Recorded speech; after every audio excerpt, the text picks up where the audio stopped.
Очистка канализации – процесс малоприятный, но необходимый, особенно учитывая, что этим уже давно не занимались в городе Гал. Проводя плановую проверку всей канализационной системы, специалисты отдела городского хозяйства обнаружили места, где трубы пришли в полную непригодность. Организация ремонтно-строительного управления администрации Галского района, которой по инвестиционной программе было выплачено 1 800 000 рублей, вот уже 3 месяца ведет работы по очистке, ремонту и восстановлению всей канализационной системы протяженностью до 6 километров, куда входит 146 коллекторов.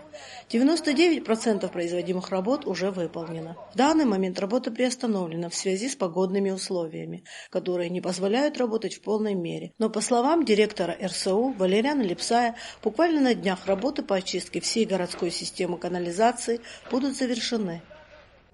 Более 25 лет городская канализация не работала. Уже завершаем восстановление полностью от очистного сооружения до городского коллектора систему канализации.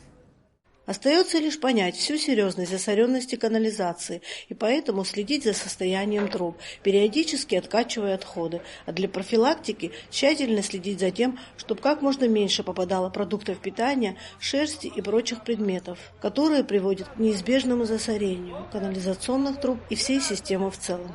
Анжела Убилава, Бежан Микава, Борис Цацуа. Специально для Абхазского телевидения.